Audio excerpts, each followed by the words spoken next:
Hi everyone, welcome to my YouTube channel JK Tutoring. In this short video we're going to be having a look at the term ratio analysis and the 4 different types of profitability ratios.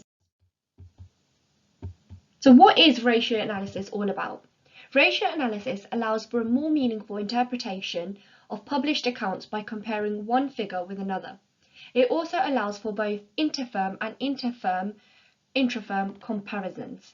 So it's a way of using numbers to look at how well or how badly a business is doing.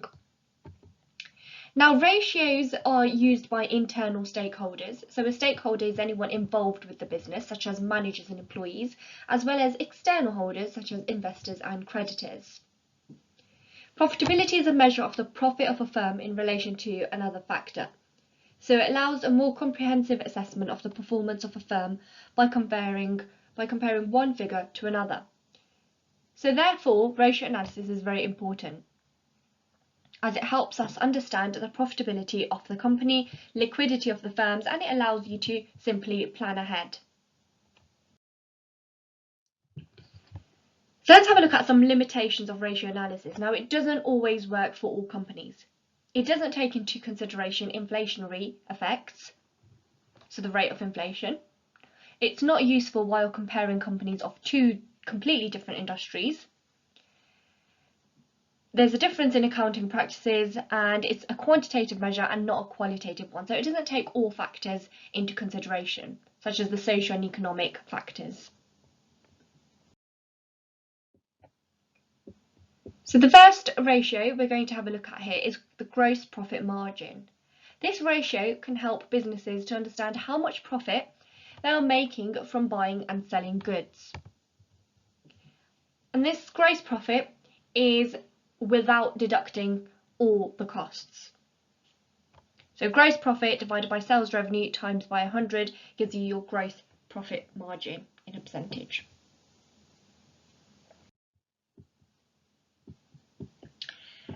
The next one is net profit margin. Now this provides a more accurate reading on how much profit a business has actually made. It's how much profit you actually get into your account while taking away all the costs. The formula for it is above: net profit divided by sales revenue times by 100. So the next one is the return on capital employed, also known as ROCE.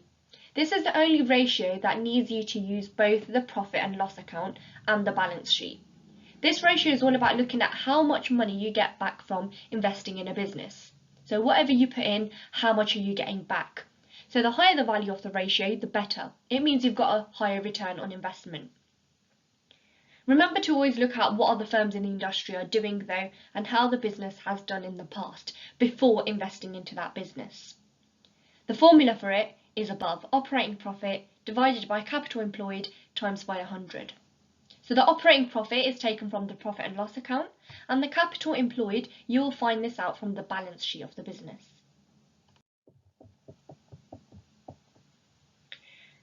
So the next one is the current ratio.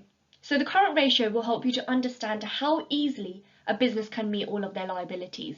It is giving a measure of their liquidity and their debt. The formula for it is current assets divided by current liability. So that is your current ratio. The acid test ratio, finally, is a ratio which uses the balance sheet for its figures. So you need to have that at hand. This time we take away all the stock from our current assets before dividing the value by our current liabilities. So the formulas on each slide are very important to remember for your finance exam. Current assets minus stock divided by current liabilities gives you your acid test ratio. Now this is a liquidity ratio to find out your liquidity in the business. So thank you all for watching, and if you did like this video, click the thumbs up icon below, leave a comment, subscribe and share this video to your family and friends.